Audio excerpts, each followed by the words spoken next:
Hello, Math 2 Honors. This is Unit 7, Lesson 1.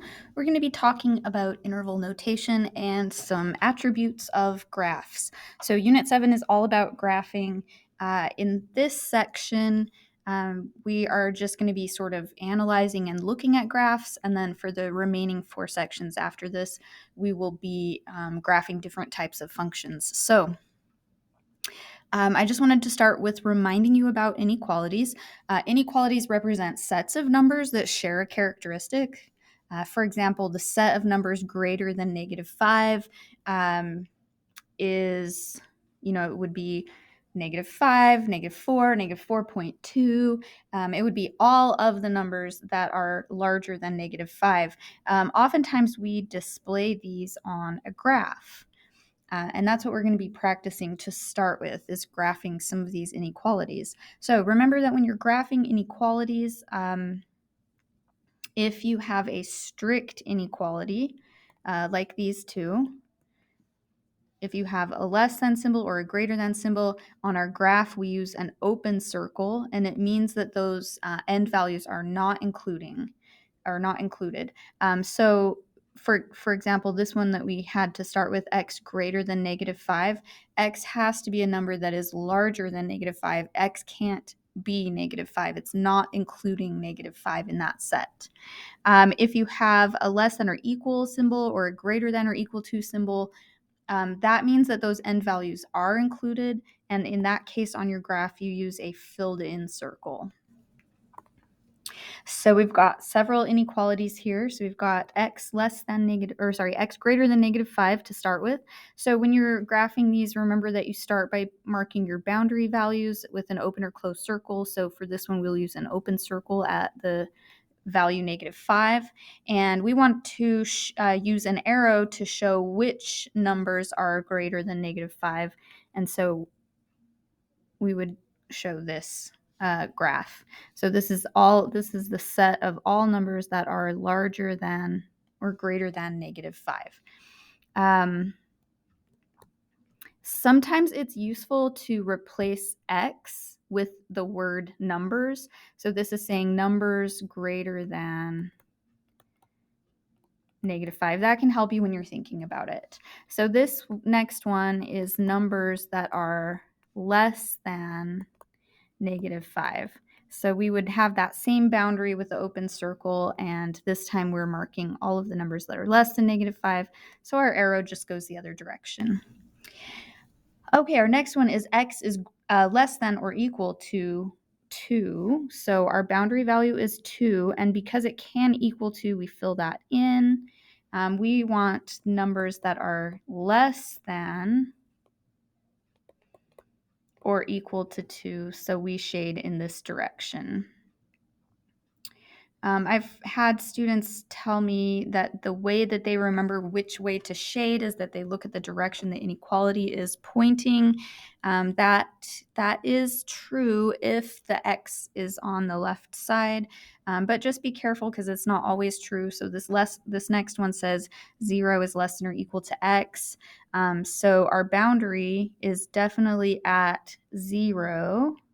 And that's a filled in circle because we can have x equal to 0.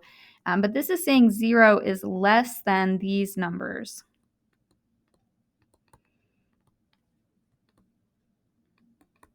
So if 0 is less than the numbers in our set, we would be shading this way, even though the inequality is pointing the other way. So looking at the direction the inequality is pointing is not exactly it's not exactly always a great strategy. If you're stuck and you can't remember, that's maybe something to use to help you. But logic and thinking about numbers and their relative sizes will always be a better strategy.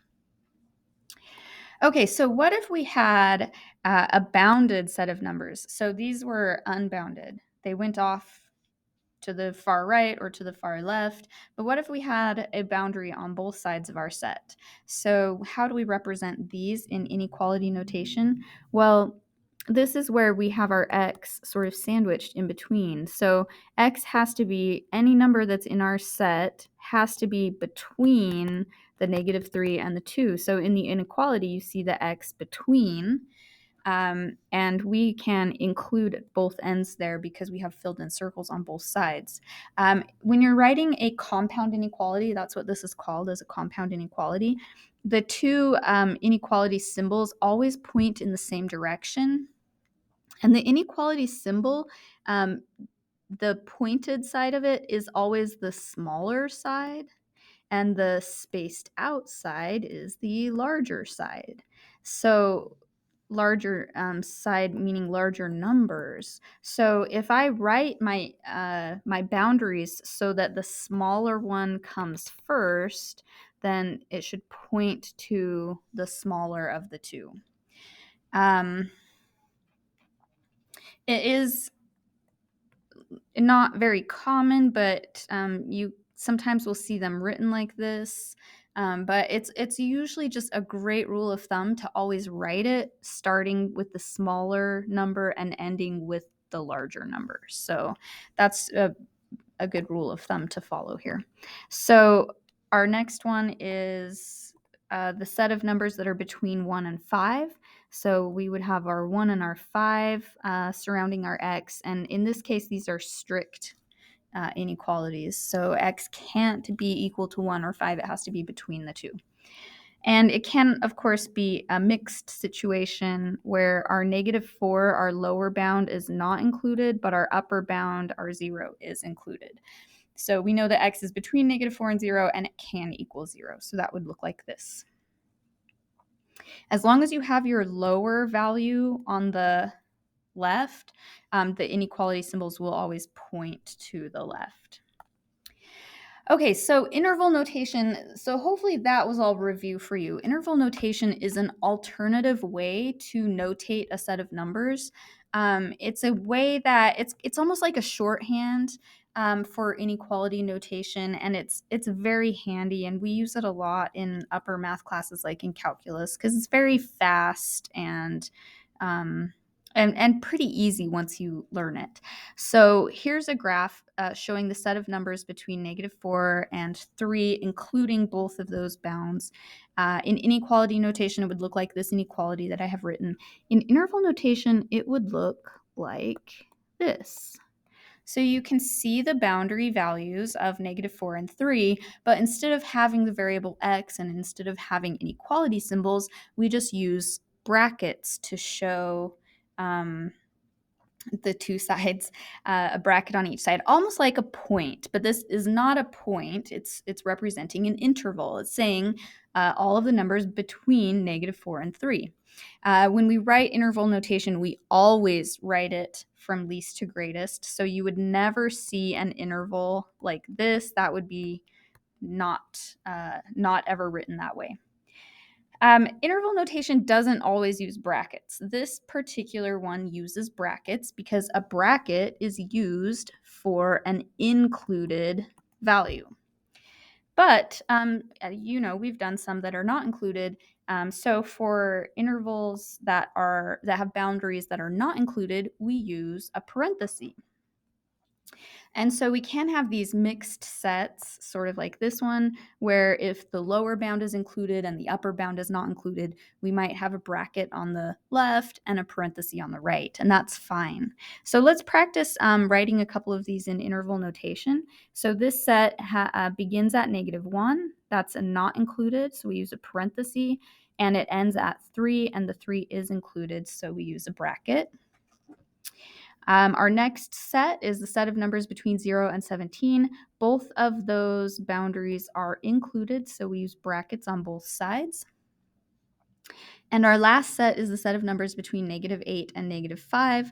And in this case, neither of our bounds are included, so we use parentheses on both sides.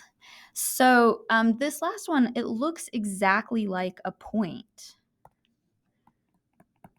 but it's not a point. So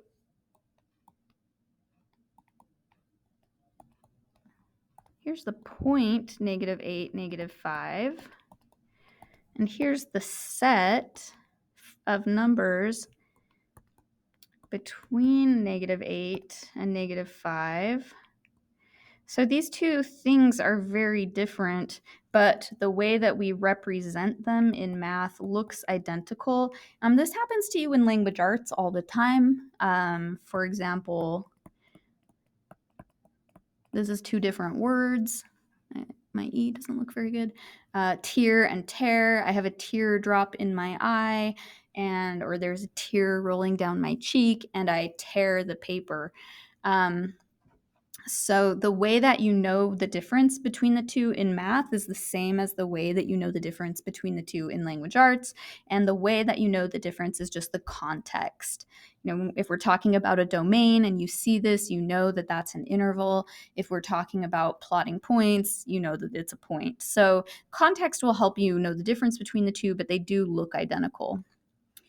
Okay, so we want to represent each of these sets in interval notation. So we've got the set of numbers between -5 and +4.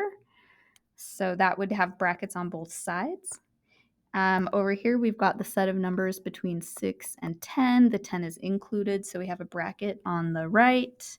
And over here, we have the set of numbers between -8 and -1. Neither are included, so we use parentheses.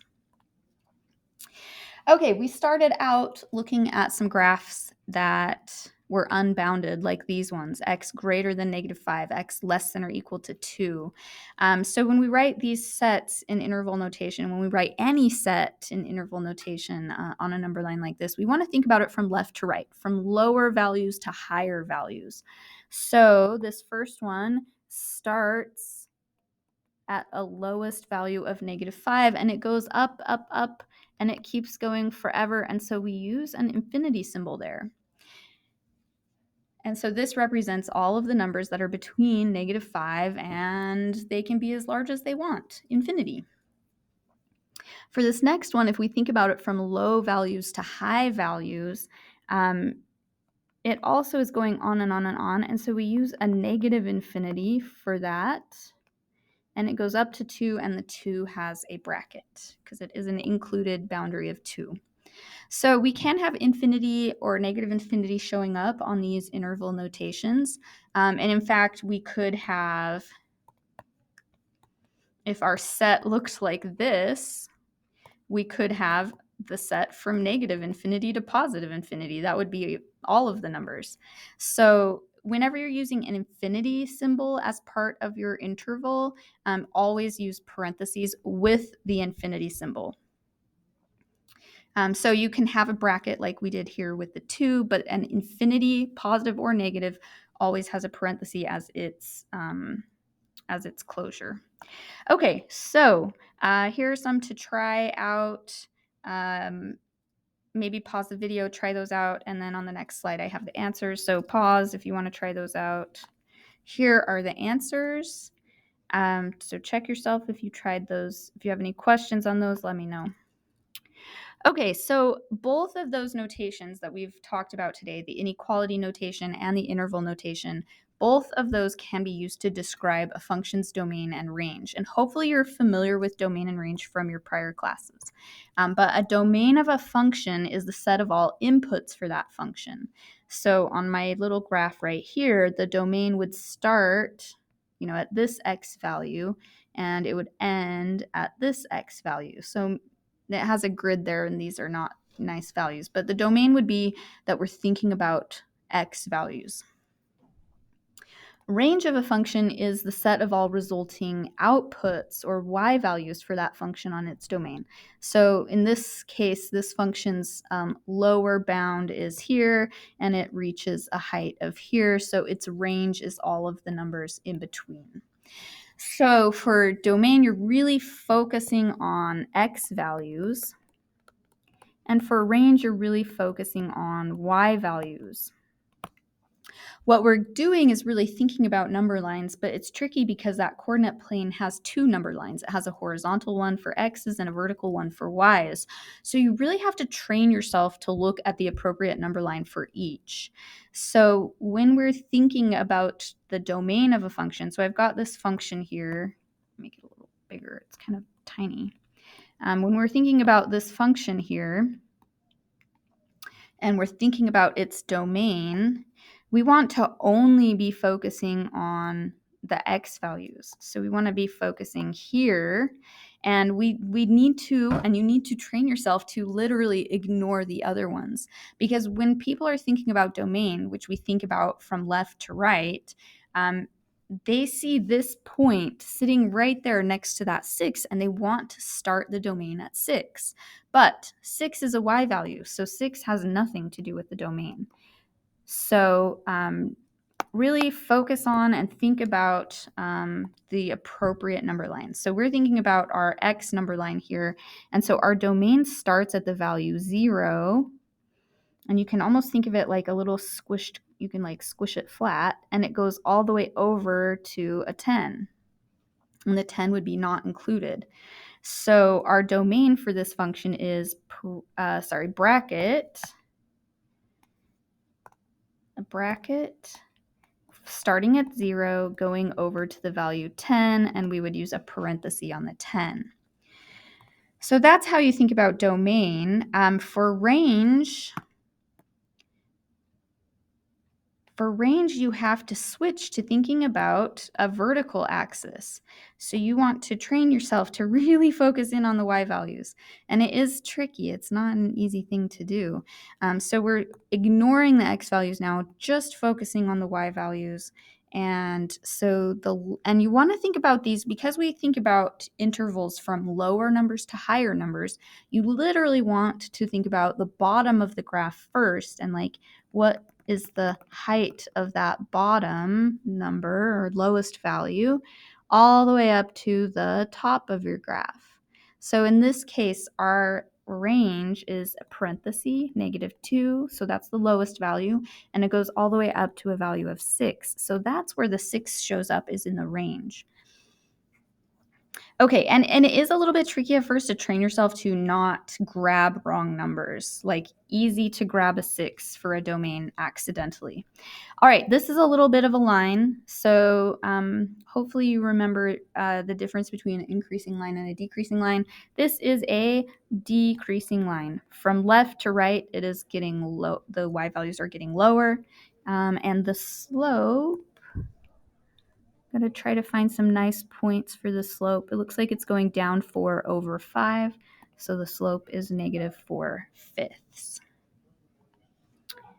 Okay, we've got a couple of graphs to practice this on. So our first graph, graph A right here. So for domain, we are focusing on x values.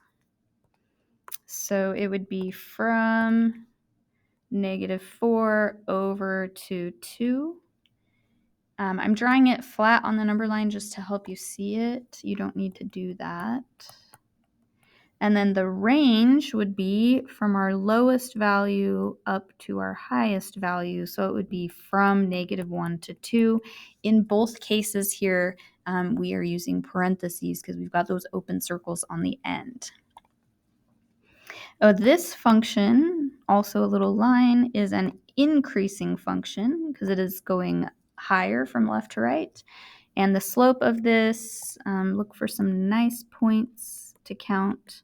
It looks like it's going up 1/2, so a slope of 1/2. Okay, here's our next graph. This one has a little bit more challenging domain and range. So for the domain, I have an arrow that is indicating that this continues on. So we need to use an infinity here, and it's a negative infinity, because remember that I'm focusing on, for domain, the x number line. So on the left, it represents negative infinity, and on the right, it represents positive infinity. So even though it's up high, I'm thinking about left. I'm not thinking about height right now. I'm focusing on my x values. So the domain of this is that it's from negative infinity over to a 2, and the 2 is included. So that was domain. For range, I am focusing on y values. So I'm thinking about it from the bottom to the top. So if I think about the lowest value here, It's that -9. That's the lowest. That's an included -9, so a bracket with the -9. And this thing goes up forever. So it would be from -9 to positive infinity. Again, the negative side has the negative infinity, and the positive up top on the y-axis would be our positive infinity.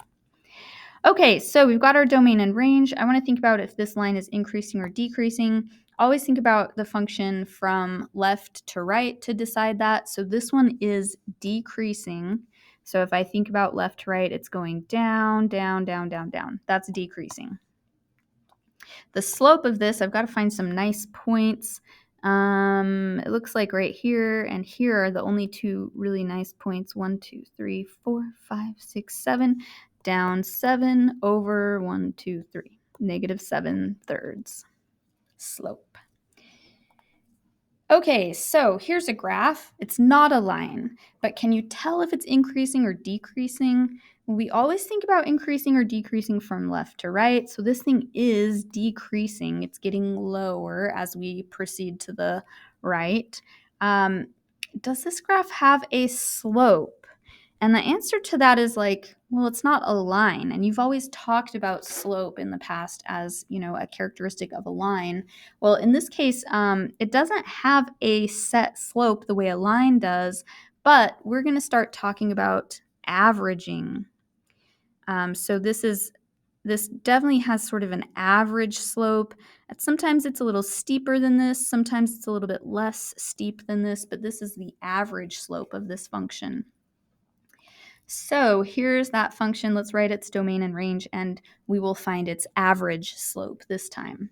So the domain of this function, it looks like its farthest to the left is a -1. That's a bracket because it's an included value, and it goes all the way over to +7. So that's the domain. For the range, we want to think about it from the bottom to the top. So it looks like the lowest value is -3. That's an included value. And the upper value is +3. We said a moment ago that this is decreasing. So the average slope here, we want to use the endpoints to determine that. So the average slope is that it's going down 6 and over 1, 2, 3, 4, 5, 6, 7, 8. So that reduces to -3/4. That's the average slope. It's not the slope because it's not a line. It's just the average slope. Okay, this one says that we're going to do it in inequality notation instead of interval notation. So we've got a little quarter circle here. For domain, we want to think from left to right. So it looks like the farthest left is that -1 and the farthest to the right is 3. And I'm just trying to focus on that number line. That's why I'm thinking up above it. So for domain in inequality notation, we want to sandwich our x. We are not including the -1, but we are including the 3. For range, our lowest value is -6 and our highest value is -2. This is a y value, not an x value, so we want to put a y in between. The -6 is not included and the -2 is included. This function, thinking about it from left to right, is increasing. And our average slope, use those endpoints to figure it out. It goes up 4 over 4. That reduces to 1. So you probably know or maybe have noticed that an increasing function or an increasing graph is going to have a positive slope or average slope, and a decreasing one has a negative slope. Okay, so we want to just go through a couple of definitions and a little clarification on average slope, and then we'll look at a couple more graphs and be done. So when we talked about average slope, it's usually not called average slope. It's usually called average rate of change. Rate of change is another word for slope. But because these things aren't lines, because they are curvy, sometimes we call it average rate of change. So for a nonlinear function that doesn't have a constant slope, this is the term we use. The average rate of change of a function over a given interval is the average slope of the function on that interval. It is particular to an interval. So for every function, we could find the average rate of change for many different intervals. And you want to use the endpoints of the interval to find that average rate of change. We often use the abbreviation AROC for average rate of change. So I've got a little function over here. It's a little curvy thing. We're going to find 3 average rate of changes for this function because average rate of change is very much dependent on the interval. This is an interval from 0 to 2, so it's saying if I'm only looking at this slice of the function between 0 and 2, what's the average rate of change for that interval? You want to use the ends of the interval, so it's starting at a height of 0 and going up to a height of 2. So we want to use those 2 points on the graph to help us. So it looks like for this, it's going up 2 over 2, and that's the same as a slope of 1, average rate of change of 1. For our next interval, we want to think about from 2 to 7. So we're going to use this endpoint again, but now we're going to find the x value of 7 and use this endpoint. It looks like it goes up 2 over 5, and that one does not reduce. And then finally, we want to know the average rate of change on the interval from 0 to 7. So we're going to use this starting point, and we're going to use the ending point here. In this case, it's going up 4 over 7. And that does not reduce either. So you can find the average rate of change for any interval. It could have asked us the average rate of change from 4 to 5. That one would be a little bit trickier to find on the graph because we can't see those exact values. So usually you'll be looking for nice points on the graph when you're doing this. Okay, so we talked a little bit about increasing and decreasing, but some functions don't consistently do one or the other. They might be like this graph where at first it's increasing and then it's decreasing. So when we talk about a function increasing or decreasing, it can be increasing for only a portion of its domain instead of for its whole domain. So we can't say that this is an increasing function or a decreasing function, but we could say that it's increasing here and it's decreasing there. So when we report intervals of increase and decrease, we are always thinking about breaking up the domain. So we're definitely focusing on x values when we do this. So this function is increasing from -1 to 3. So this is a little piece of the function where it is going upward. And usually we use brackets for these unless we see an open circle or it's an infinity. But typically we use brackets for this. The decrease would be that from here to here, so the domain portion is from 3 to 7. So you can see that if I put those two together, it's the whole domain from 1 to 7. And that's our goal, is to break up the domain into the portion that's increasing and the portion that's decreasing. Also related to this idea of increasing and decreasing is the idea that our function has or might have a maximum or a minimum value. So a maximum of a function is the value of that function that is greater than or equal to all other values of the function. So we would see it as a high point on the graph. It does not need to be on an endpoint, though it can be, but this one is definitely not on an endpoint. And so you can see that that has a maximum value of 5. Maximum and minimum values are related to the range, so we want to use y values for this. Minimum value is the lowest value on the graph. So for this graph, our lowest value is 1. And those you can just report as numbers. And again, they are y values, not x values. So I wouldn't say 7 here. I would say 1. I would say the height. Okay, we've got a couple of graphs to look through and write down these characteristics on. So for this first graph, this one is related to an exponential graph, which you should have talked about last year. This does have an asymptote.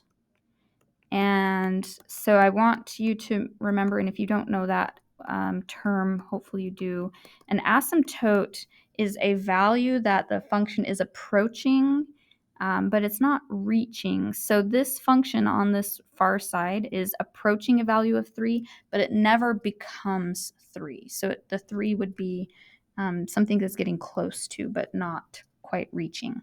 Okay, for the domain of this one, we are thinking about domain from left to right. So this would be from negative infinity to 2. The 2 is not included. The range of this one is quite tricky, a little bit different from ones we've done before. So the lowest value that I can see the graph approaching is a 3 because that is an asymptote. I use a parenthesis because it's not reaching the 3, it's just approaching the 3. And another, so if you have an asymptote behavior, you want to use a parenthesis like that. And on the other side, our highest value is right here. If you have a situation where a graph is like going up to a certain value or coming down to a certain value, typically, unless you see like an open circle there, typically those are included values. So we are going to include 6 on our range.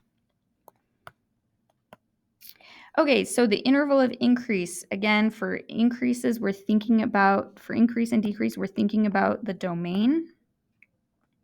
It's related to the domain, so we're focusing on x values.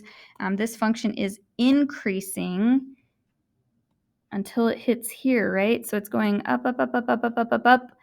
And so our increase is from negative infinity to 0. We can definitely, put a bracket on the 0.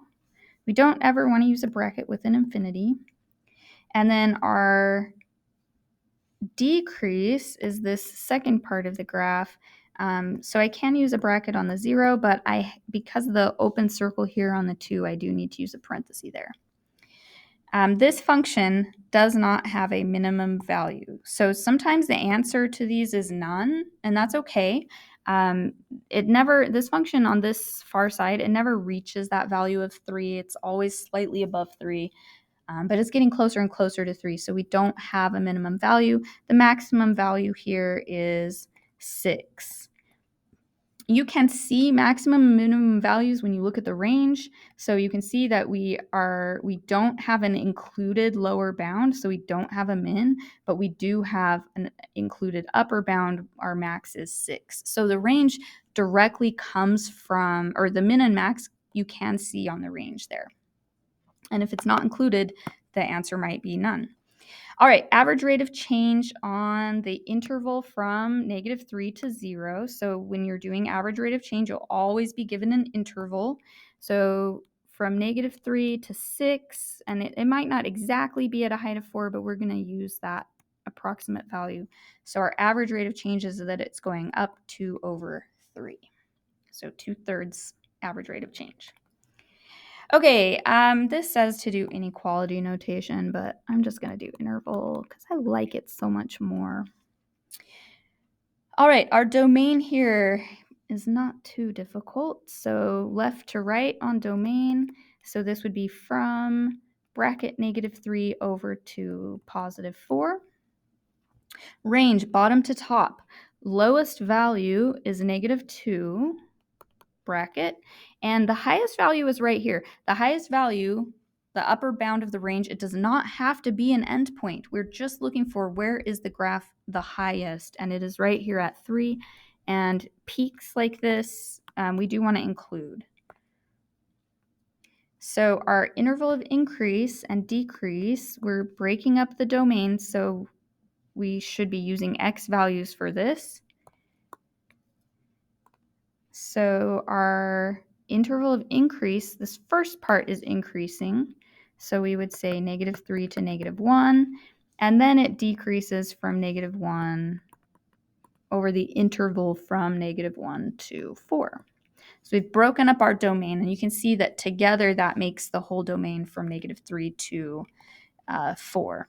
All right, minimum value, you can see there that the lowest value is a negative 2 and the highest value is 3. And again, those are very closely related to the range. Average rate of change, we want to find the average rate of change from -1 to 4. So we're finding the average rate of change of this decreasing bit. So that's down 5/5. That's -1. Okay, last one. The domain of this graph. So we're thinking left to right here. We're trying to use x values. I crossed them off. That's funny. To highlight. So you can see that the graph has an arrow going off to the left and it has an arrow going off to the right. So the domain is from -infinity to infinity. If you want, when you have this situation, you can use this symbol. It's like an R, but has 2 bars instead of 1 bar at the beginning. And that symbol means all real numbers. So you can use that symbol if you want instead of writing -infinity to +infinity. So our range here, we're focusing on y values. Our range, well, the lowest thing I see on this graph is an arrow, and the highest thing I see on this graph is an arrow. So the range is also -infinity to +infinity, and if you prefer, you can write the all real numbers symbol. Okay, interval of increase. This function is increasing right here. That's the only little section where it's increasing. The other sections are decreases. So we would say it's increasing from -5 to -2. It's decreasing here and here. So we actually have 2 intervals here. We have the interval from -infinity to -5, and we have the interval from -2 to infinity. So you can have graphs where you have multiple intervals of increase or decrease if they have a little wiggle like this one has. All right, the maximum value. Remember, maximum values come from our range, and our range, the lowest value is not included and the highest value, infinity, is not included. So we do not have a min or a max here. Last thing, average rate of change, and we are thinking about the average rate of change from -5 to -2. So you can see that the average slope there would be 1/3. All right, we did it. So that is it. The assignment in your packet is pink. I have answers posted in Canvas if you want to check yourself and make sure you're doing it correct. There's a couple that are tricky, so do make sure you check. And if you have any questions, please let me know. Thank you so much.